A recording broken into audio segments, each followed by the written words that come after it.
The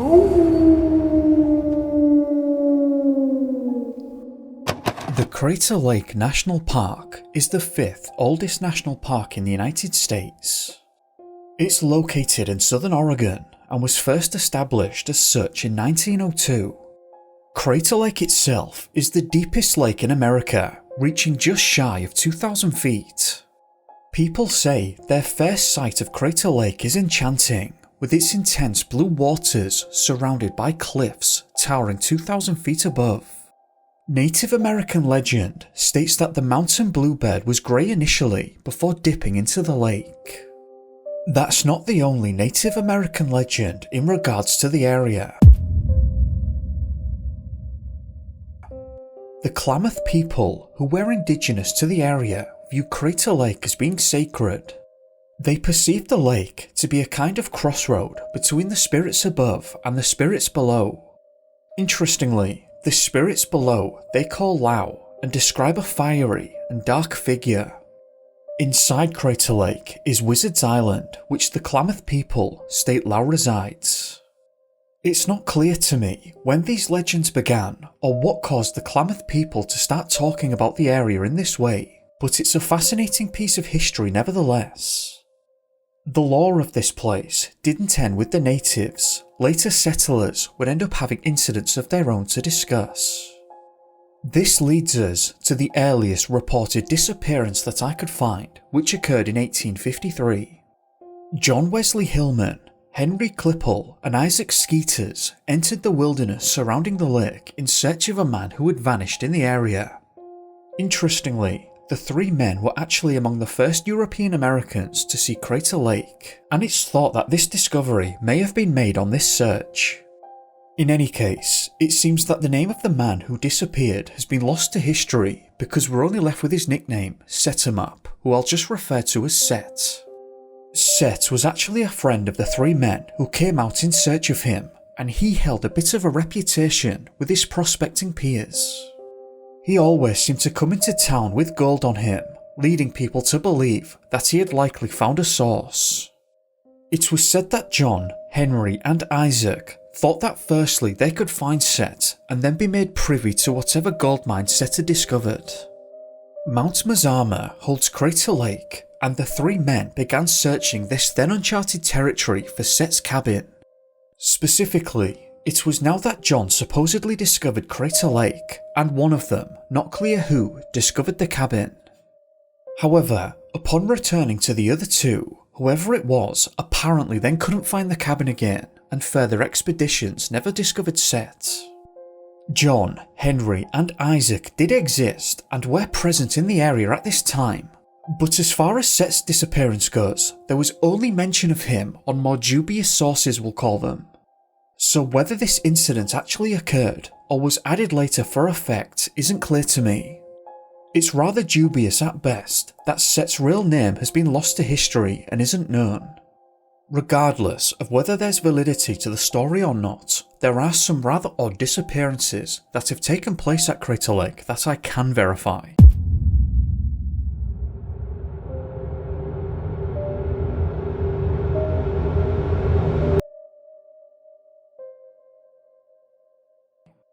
First, let's talk about Sammy Bulker. Sammy was 8 years old when he disappeared in Crater Lake National Park. He was with his father, Kenneth, at the time, hiking within the park near the Cascade Mountains. Sammy and his father stopped to play tag on a cinder slope where Sammy saw something yellow and hoped it might be gold, though it's not made clear what it was. I get the impression that Sammy was being a little bit difficult or awkward at the time, perhaps not completely listening to his dad. As darkness began to creep up on them, Kenneth began to walk down the hill a short distance to the car so they could go back to their rented cabin near Diamond Lake. He could still see Sammy at this point, and Sammy was refusing to come down. It's not made clear if he was still hooked on or looking for whatever yellow item he saw or thought he saw. In any case, because Sammy wasn't coming down, Kenneth started to go back up the hill towards Sammy. Kenneth later said that he thought Sammy likely thought that this was a game because he always remained about 50 feet ahead. Here's a direct quote from Kenneth. I never caught up with him, and at that point he disappeared over the top somewhere and I lost him. Or in other words, after Kenneth went over the same hilltop that Sammy had just gone over, he was no longer there. It's not at all clear what happened at this stage. The only reasonable assumption to be made is that Sammy may have gone into the nearby woods to hide from his father. Though it is then difficult to understand why he would have just wandered off deeper and deeper as darkness was encroaching. Or could something entirely different have happened here? Rescue workers searched under rocks, beneath logs, and on precipitous slopes at Crater Lake National Park on Wednesday in search of an 8-year-old boy who has spent 4 nights in snow and cold conditions after wandering from his father. Park officials said that they had not given up hope that Sammy may still be found alive and were expanding the area of their search. The youth has camping experience but no formal training in wilderness survival. He disappeared in wintry conditions. The park, at 7,000 feet, averages more than 500 inches of snow a year. In the days after Sammy's disappearance, the weather worsened in the area and snowfall continued over that time before seeing improvements. Once the weather did start to ease off, searchers had helicopters in the air as well as rappelling crews from Yosemite coming to assist. At this stage, there were around 150 searchers present, but they found no trace of Sammy. Denny Zeman was the chief ranger at the Mojave National Preserve in California, and he was called in with his incident management team to help lead the search effort. It seems as though Denny and his team met with surprise because he said that despite calling in hundreds of searchers, including elite wildland firefighters who did intense grid searches, they never found a trace of Sammy. I also came across an interesting piece of information in regards to Sammy. Sammy had a mild form of autism which manifested itself in a fear of loud noises and bright lights. That complicated the work of the more than 200 search and rescue workers. Across the channel, I've covered a large number of missing young people that have had autism who have disappeared in a similar manner. It's not clear to me why they seem to have the proclivity of doing this, but they may be overrepresented in these kinds of wilderness disappearances, or it at least feels that way.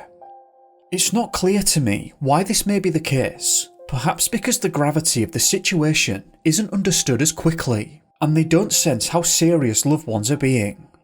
It could be that in that moment they feel running away from the parents is fun, or they're playing or something like that. I'm not sure, but I'll have to do an episode dedicated to disappearances involving autism, perhaps looking at the ones I've covered and adding new ones. In any case, for a whole week, the forest saw 200 searchers scour them with search dogs on scene for the entire duration. The search did continue after that, but at a limited capacity. The temperatures had been below freezing and hovering around these areas, so it was thought that they were looking for a body. The search dogs never found Sammy's scent, and no indication of his presence was ever unearthed either.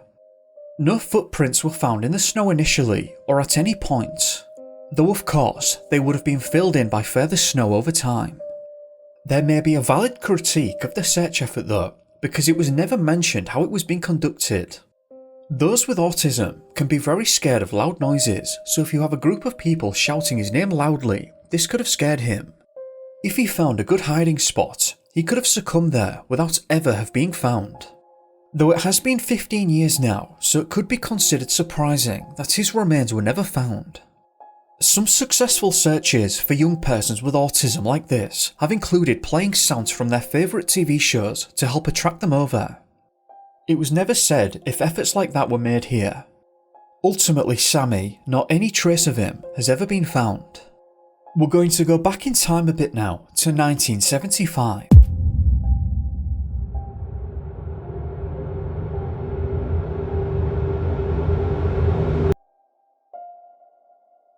I've seen the disappearance of Charles McCullar covered a lot on YouTube and read many accounts online, and I believe I've even covered his disappearance briefly once before on this channel.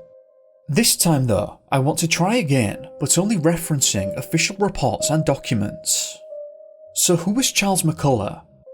What we know primarily about Charles was that at the time of his disappearance he was 19 years old and from Virginia. He had a passion for photography and was an aspiring photographer, which seems to have been the reason that he left his home in 1974 for an extended hiking trip. Aside from hiking, it also appears that he wanted to hone his skills in his chosen art, so wanted to visit scenic areas. I unfortunately couldn't find any of the official newspaper reports in regards to this incident, but I did find correspondence between Charles's family, Senator William L. Scott among other senators, who were acting on their behalf. Correspondence from the US Department of Justice and the FBI. Carrying on with Charles, some names in the documents are left out for the sake of confidentiality, so I'll paraphrase to make this easier on the ears. In correspondence with Senator Scott, the family explain, on the 29th of January 1975, Charles McCullar left his friend's apartment in Eugene, Oregon, to take a bus and hiking trip to Crater Lake National Park to take photographs of the lake and surrounding area. He had planned to return to Eugene on the 31st of January 1975. Charles didn't return on the 31st or any time after that. In fact, he was never seen again. Charles' loved ones waited until the following day, and when they hadn't heard from him, they then let all law enforcement agencies in Eugene know that he was missing. The Oregon State Police then notified the press and posted his picture and information that he was missing in bus stations and other highly trafficked areas so people were made aware. The search for Charles began quickly, and park rangers, law enforcement officers, and many search and rescue groups, including search dog groups, were out in force scouring the park for him. This is in addition to air units deployed above the park. These intensive searches had failed, and Charles's family wrote this to Senator Scott. The original thought of the state police was that Charles had changed his itinerary without notifying anyone. Knowing that Charles was a responsible young man who had stayed in contact with us during his trip through Texas, Arizona, and Oregon, we immediately rejected this idea. The prevalent theory by all was that Charles was a victim of the heavy snows and cold weather. Although doubtful of this, because he had knowledge of snow, survival techniques, and his equipment was very good, we had no evidence to the contrary. The hypothesis that Charles may have changed his plans was due to the fact that those heading the search thoroughly believed that they would have found something by this stage, but they didn't find a single trace of his whereabouts. Presumably prompting the question, is he even here? It's not clear when Charles would have changed his mind. He told everyone he was going to Crater Lake. Was it on his way there? Was it while he was inside the park, when he left? No, because that wasn't the case at all, as we'll come to find later. At this point in the search, Crater Lake officials, as well as family members, had arranged flights to take them over the lake and road areas around the lake. Needless to say, but these aerial searches never provided any answers. From the letters the family sent, you get a sense of desperation in that above all else, they wanted to understand what had happened to Charles. Family members themselves began to travel to areas in Crater Lake National Park, leaving pictures of Charles and interviewing people on the ground who had seen or given a lift to hikers. There were no positive identifications made. The police interviewed a man who gave a description of seeing someone that looked like Charles, but nothing ever came of it. The family then go on to state just how extensive these searches were, citing that the Cascade rescue teams have scoured the areas on snowmobiles, skis, in planes, helicopters and by hiking, but all of these efforts never produced any positive results. This part is interesting. In July 1975, I returned to Oregon where I hiked, flew and drove over the area for over 3 weeks without any positive results. After returning home and reviewing the information contained in the police reports that we possess, plus maps of the areas searched and the intensity of these searches without finding any signs of equipment, we concluded that Charles was not the victim of foul weather, but rather a victim of foul play. The FBI replied to a congressman who was involved on behalf of the family, and they stated that there was no evidence of foul play and that the FBI has no authority to investigate missing persons, unless there is evidence to indicate a third party may have taken Charles. I suppose this highlights a point of contention, When you have such a thorough search of the area that provides no clues as to the whereabouts of a missing person, can this be considered evidence that something is amiss? It's certainly not proof, but could it be considered evidence that points in that direction? I think on some level it is, but the FBI certainly didn't think so. If you're interested in knowing what items were carried by Charles, then you can pause the video now and go through them. The family did have other reasons of suspicion though, in relation to why foul play may have been at hand here. I quote, "After some weeks, the state police determined that Charles had in fact gone up Route 138 from Roseburg towards Crater Lake. This determination was made after interviewing persons who had either seen Charles or given him a ride. There is a curious aspect. Charles was reported to be seen approximately 47 miles east of Roseburg at approximately 6:30 PM the day he left Eugene. The bus he would have taken from Eugene was due to arrive in Roseburg at 3:51 PM and continue on south. He apparently left the bus at Roseburg at 3:51 PM. He was reported seen 47 miles away 2.5 hours later. Having left the bus route, he was on foot. All reports indicate that none of the people who live in the area gave him a lift.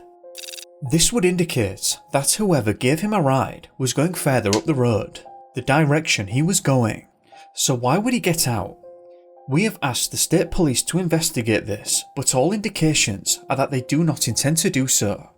So just to shorten and simplify that point, after getting off the bus at 3:51 PM, 2.5 hours later, he was seen 47 miles away. Obviously, you cannot walk that distance in 2.5 hours, so this leaves us with a few options. Firstly, was this spotted person even Charles? I'm not sure how they knew it was definitely him, but all parties seem to believe that it was. Clearly, if this was actually him, he must have been transported up there somehow. The family brought up an interesting question as to why Charles might have chosen to get out of the vehicle. Was the person, or persons, behaving suspiciously inside the vehicle? Were they making him feel uncomfortable?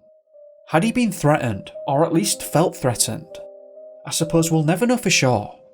If this was the case though, there's no reason that these individuals might have later turned back around and come back to Charles for whatever reason. There is no evidence of this of course, and is speculation, but I can see why the family were going down this path. I quote, "It is not in the least unreasonable to assume that a crime was committed in the disappearance of Charles. There has not been any investigation into the probability of that crime. If you want to pause the video now, you can see a further list of reasons as to why the family believe that Charles just didn't voluntarily decide to disappear. I find number 10 quite interesting, and is probably something worth bearing in mind. All possible areas where he could have gone were searched without any evidence being found. This includes airplanes and helicopters in both winter and summer, with one aircraft being equipped with infrared cameras. Snowmobiles, skiers, and extensive search parties on foot during the summer months. After back and forth letters between the family, senators, and the FBI, Senator Scott told the family that the information they'd provided was not sufficient for the FBI to begin an investigation. Afterwards, the family campaigned Senator Scott to help fight for funding so that the family could fund a private investigation because the official law enforcement agencies wouldn't help. As far as I'm aware, this never came to fruition. However, in October of 1976, around 8 months after he disappeared, his body was found by 2 hikers. This was written to the director of the FBI from SAC Portland. Charles was last seen on the 29th of January 1975 near Eugene, Oregon, and was believed to be hitchhiking to Crater Lake National Park. An extensive search for McCullar by the Oregon State Police, Crater Lake National Park Rangers, McCullar's family and others failed to locate any trace of him. The snow level in the park at the time of McCullar's disappearance was 100 inches, and more snow fell in the following days. On the 18th of October 1976, Chief Park Ranger Blank advised that hikers had found some badly weathered camping gear and keys near Bybee Creek in the park. One of the keys found matched a key reportedly in the possession of McCullar at the time of his disappearance. Park rangers searched the area at Bybee Creek and located the camping gear, a human skull, a lower jawbone, and several other bones. Again on the 18th, the park rangers obtained the remains and had them examined by a pathologist at Klamath Falls. The examiner stated that the teeth in the skull and lower jawbone matched perfectly with McCullar's dental chart. The pathologist further advised that he saw no evidence of damage to the skull other than that caused by the elements. The pathologist advised that he saw no indication of damage to the skull that would indicate foul play. The day afterwards, law enforcement officials, along with park rangers and family members, were flown by helicopter to the location near Bybee Creek where the remains were found. This remote, rugged mountainous area was searched as thoroughly as practical for any clues as to how Charles may have passed away. The theory advanced by park rangers, and the most plausible, is that McCullar became lost in the snow while trying to hike from the north entrance of the park to the park headquarters. With 100 inches of snow on the ground, Bybee Creek would most probably have been completely covered with illegible. McCullar probably was crossing the creek on top of the snow and fell into a crevice where he perished. The spot where McCullar's body decomposed was located and examined by the State Crime Lab examiners. Their examination located quantities of decomposing hair and clothing and several small bones. It was the opinion of the Crime Lab examiner that McCullar passed away at that spot from exposure to the elements, and was most likely trapped in a snow crevice at the time. No indication whatsoever of foul play was located. Or in other words, according to the examiner, there was absolutely no sign of a struggle, injury, abuse, or anything like that. The location of the body meant traversing 12 miles worth of trails first, so it's unlikely that a third party would carry a body all that way in the conditions present at the time.